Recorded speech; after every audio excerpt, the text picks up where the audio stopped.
Shalom Bapak, Ibu, dan Saudara yang kekasih di dalam Tuhan Yesus Kristus. Kita akan memulai ibadah doa kita pada hari ini. Kita akan mengangkat hati kita untuk memuji dan memuliakan Tuhan. Langit dan bumi, pujilah Tuhan. Langit dan bumi, pujilah Tuhan, sebab Dia ciptakan semuanya. Keagungannya mengatasi langit bumi, sembah sujud di hadapannya. Haleluya. Langit dan bumi, pujilah Tuhan, sebab Dia ciptakan semuanya.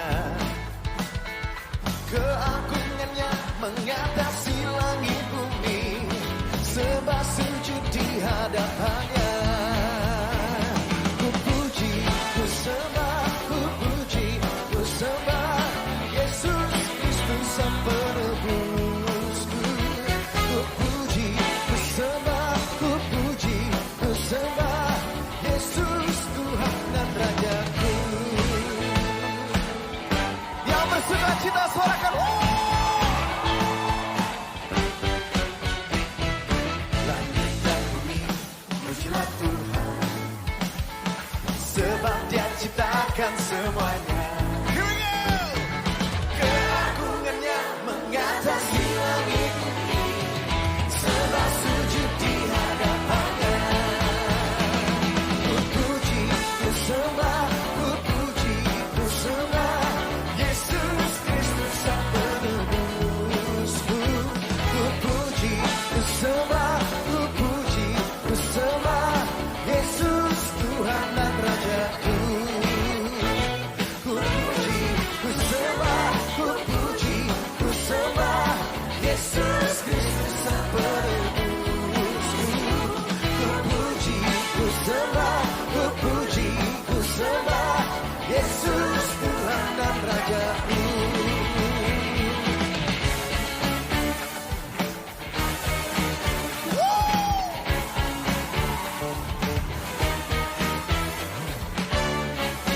Biarlah segala yang bernafas memuji Tuhan Yesus. Angkat suaramu, katakan haleluya. Haleluya. Amin. Haleluya.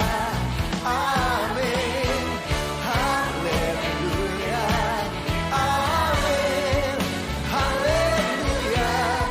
Haleluya. Haleluya. Amen. Amin. Haleluya. Haleluya. Haleluya. Amin.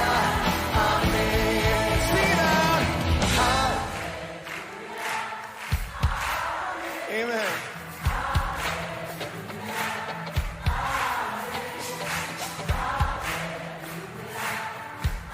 Amin. Haleluya.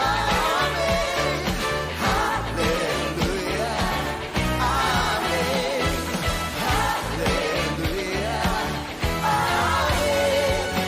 Haleluya. Amin. Haleluya. Amin. Haleluya. Amin.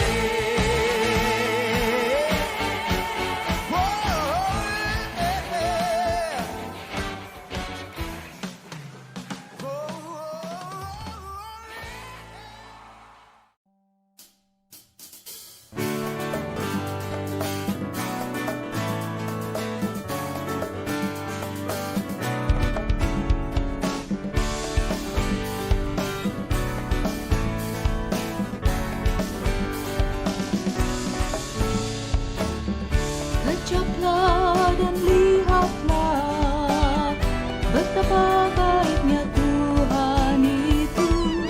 Rasakan dan nikmati kasih setia Tuhan.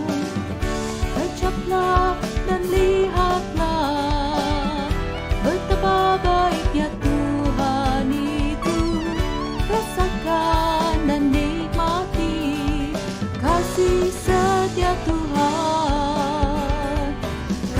kasih setia Tuhan. Syukur bagimu Tuhan, segala hormat bagimu Tuhan.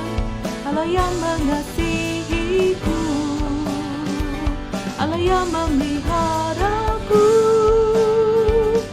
Syukur bagimu Tuhan, segala hormat bagimu Tuhan. Allah yang mengasihiku, Allah yang memeliharaku selamanya.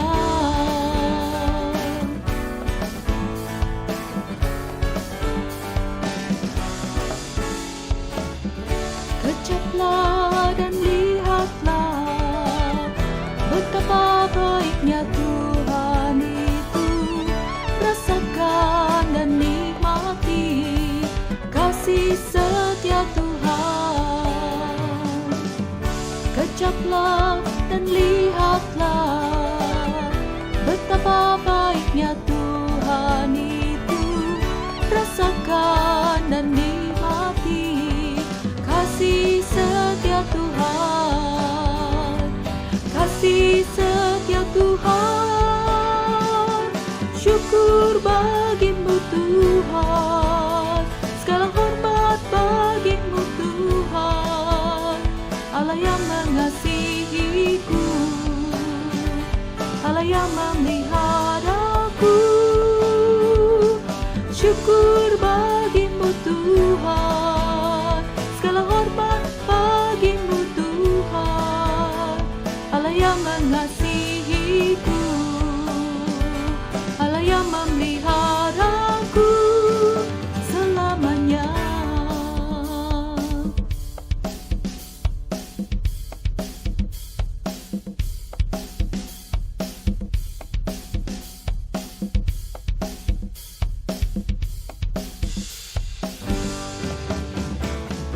Syukur bagimu Tuhan, segala hormat bagimu Tuhan.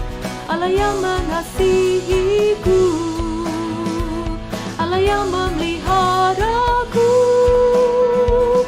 Syukur bagimu Tuhan, segala hormat bagimu Tuhan. Allah yang mengasihiku, Allah yang memeliharaku selamanya.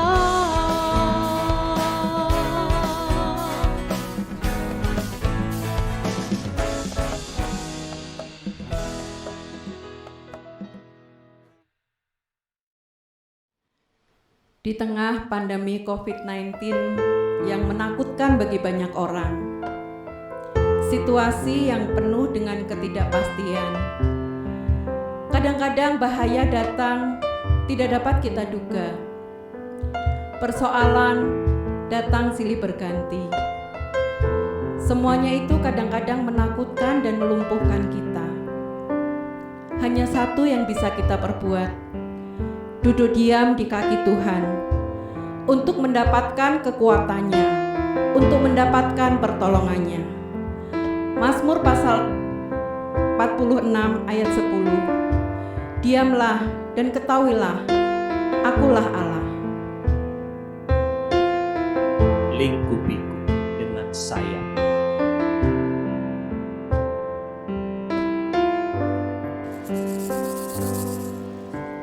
Lingkupiku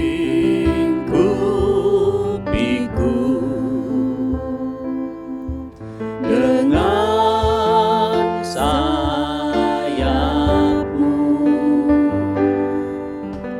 Naungiku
Selamat malam.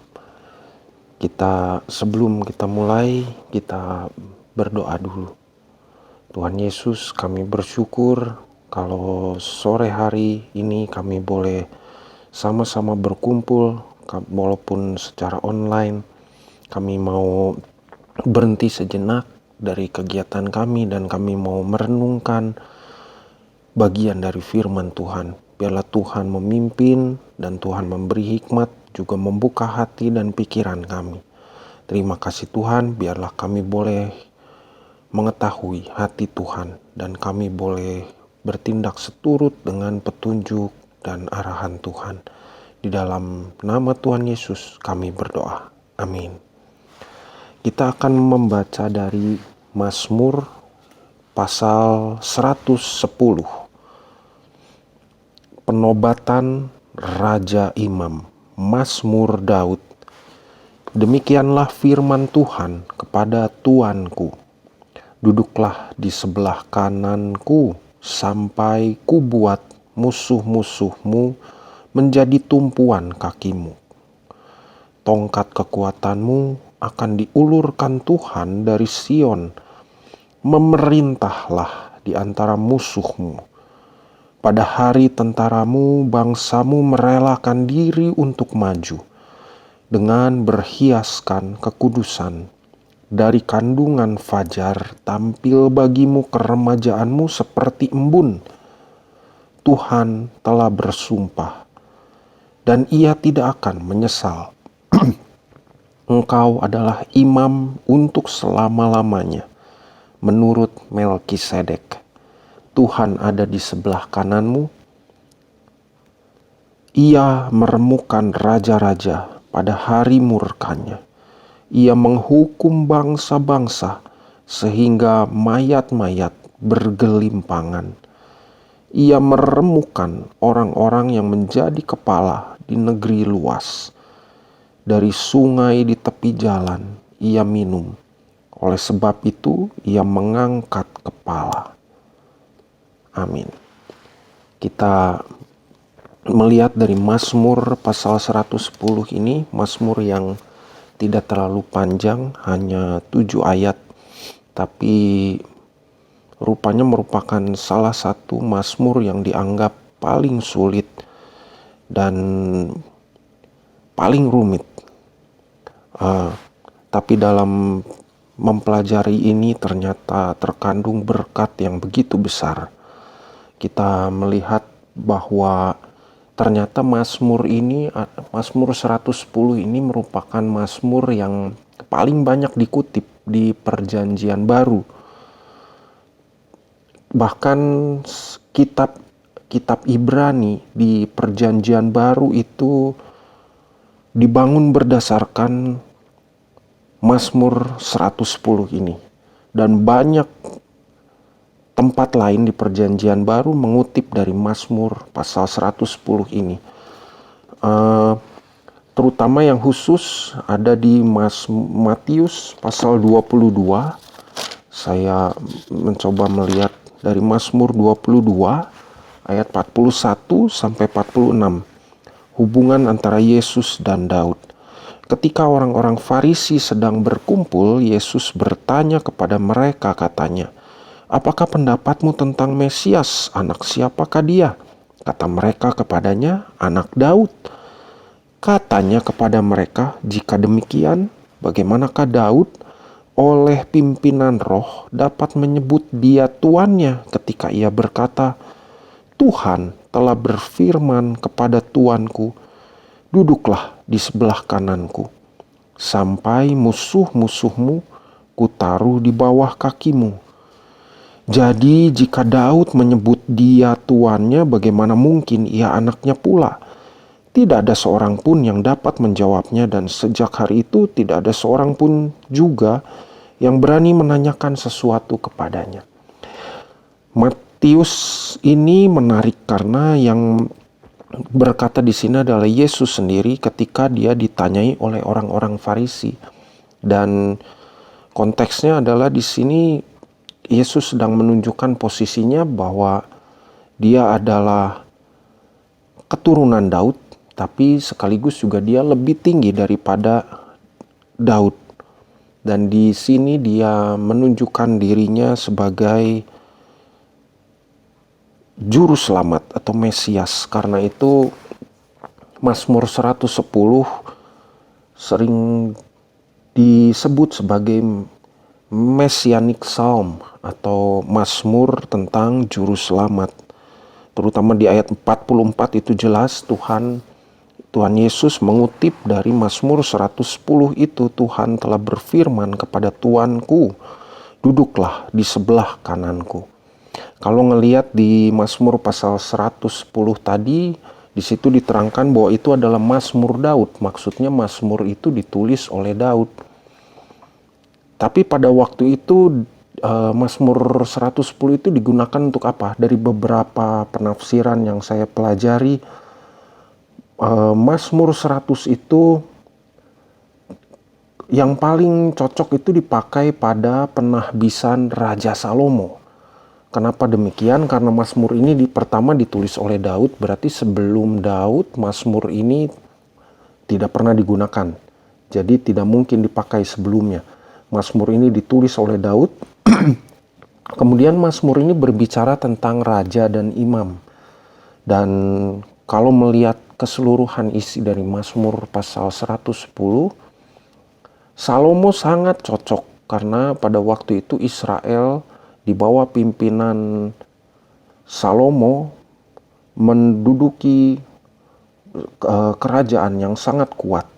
Dan setelah Salomo, kerajaan Israel terpecah, makin lama makin kecil, sehingga tidak cocok lagi kelihatannya untuk menyebutkan Mazmur 110 ini dikenakan kepada salah satu raja setelah Salomo. Karena itu pada perjalanannya bangsa Israel, bangsa Yahudi ini kemudian melihat bahwa Mazmur 110 ini merujuk pada satu pribadi yang lain yang lebih daripada Raja Salomo. Bagaimana bisa begitu? Karena kita ngelihat di Matius pasal 22 ini di ayat 43 Tuhan Yesus menjelaskan, jika demikian bagaimanakah Daud oleh pimpinan roh dapat menyebut dia tuannya. Jadi Tuhan Yesus dengan jelas menyebut bahwa Daud menulis Mazmur itu dengan pimpinan roh, berarti diilhamkan oleh Roh Kudus. Dan kita melihat bahwa akhirnya Tuhan Yesus menyebut sendiri bahwa Mazmur 110 itu menunjuk langsung pada pribadi Yesus sebagai seorang juru selamat. Kita ngelihat bagaimana yang menggugah buat saya, bagaimana Tuhan Yesus setia pada apa yang dia sudah janjikan sebelumnya. Kalau kita ngelihat bagaimana Tuhan Yesus juga cocok disebut imam menurut Melkisedek. Kenapa ini penting? Karena imam pada waktu itu adalah hanya dari keturunan Lewi. Keturunan Lewi juga hanya dari keturunan Harun, dan dari keturunan Harun juga hanya dari keturunan Sadok. Sementara kalau kita lihat di kitab Kejadian, Melkisedek itu muncul kepada Abraham, dan Abraham mempersembahkan korban kepada Melkisedek. Jadi Melkisedek lebih tinggi kedudukannya daripada Abraham, bahkan jadi lebih tinggi dari kedudukannya daripada Lewi maupun imam yang setelahnya. Dan kalau melihat arti katanya, Melkisedek itu adalah Raja Damai, Raja Salem. Dia cocok sekali ditempelkan pada Tuhan Yesus. Dan kita ngelihat bagaimana 1000 tahun berselang dari sejak Abraham, kemudian dikutip oleh Daud, kemudian 1000 tahun kemudian berselang lagi sampai akhirnya Tuhan Yesus mengutip Mazmur 110 di kitab Matius ini, dengan waktu dia bersoal jawab dengan Farisi, menunjukkan siapakah dirinya, siapakah anak Daud itu, siapakah Yesus yang adalah Mesias. Dari sini kita tahu bahwa Tuhan setia pada apa yang Dia janjikan. Jadi kita bisa percaya bahwa sekalipun dulunya Mazmur 110 dipakai hanya dalam penahbisan Salomo sebagai raja, dalam perkembangannya Mazmur 110 ini merujuk kepada pribadi Yesus yang datang sebagai raja dan sebagai imam. Yesus setia memelihara janjinya sejak zaman Daud, sejak zaman Abraham bahkan. Dan kita yang percaya pada Tuhan Yesus, kita ngelihat bagaimana Tuhan Yesus juga setia melaksanakan tugasnya sampai Dia mati di kayu salib, sampai Dia bilang sudah selesai. Semua dosa-dosa manusia ditanggungnya, yang dulu, yang sekarang maupun yang akan datang. Dan Dia juga setia memelihara janjinya bahwa kita yang percaya kepadanya tidak akan binasa. Dan kita melihat bagaimana di Mazmur 121 ayat 4, sesungguhnya tidak terlelap dan tidak tertidur penjaga Israel. Kesetiaan Tuhan itu begitu luar biasa, sehingga kita sekalipun dalam situasi yang sulit, mungkin seperti masa sekarang yang serba tidak menentu, kita tetap bisa berpegang pada kesetiaan Tuhan yang memegang janjinya. Dia tidak pernah tertidur, tidak pernah terlelap. Dia selalu setia dan Dia menyediakan tempat bagi kita yang percaya kepadanya. Demikian apa yang bisa saya bagikan dari Mazmur pasal 110. Biarlah ini boleh menguatkan kita semua, meneguhkan iman kita, menguatkan kalau ada yang ragu bagaimana Tuhan begitu baik, kita boleh memegang Mazmur 110 ini sebagai janji kesetiaan Tuhan sampai Dia nanti datang kedua kali meremukkan musuh-musuhnya dan Dia berdatang sebagai Raja. Terima kasih. Mari kita berdoa. Tuhan Yesus, kami bersyukur Engkau adalah Allah yang setia dari dahulu sampai sekarang. Dan kami yakin Engkau tetap memegang janji Tuhan. Kami bangga punya Allah yang setia. Sekalipun semua kondisi tampaknya tidak menguntungkan, kami mau percaya hanya pada Engkau yang mempunyai kuasa di atas segala-galanya. Terima kasih Tuhan. Tuhan sudah lebih dahulu mengasihi kami. Kami berdoa biarlah kalau ada yang membuka hatinya untuk menerima Tuhan Yesus sebagai juru selamat, sebagai Mesias satu-satunya, biarlah dia boleh membuka hatinya, mengundang Tuhan Yesus masuk, dan biarlah Tuhan bertahta dalam hatinya. Terima kasih Tuhan, kami menyerahkan segala hidup kami. Biarlah kami boleh jadi berkat untuk segala yang kami lakukan, dan kami jadi berkat untuk lingkungan sekitar kami juga. Di dalam nama Tuhan Yesus kami berdoa. Amin.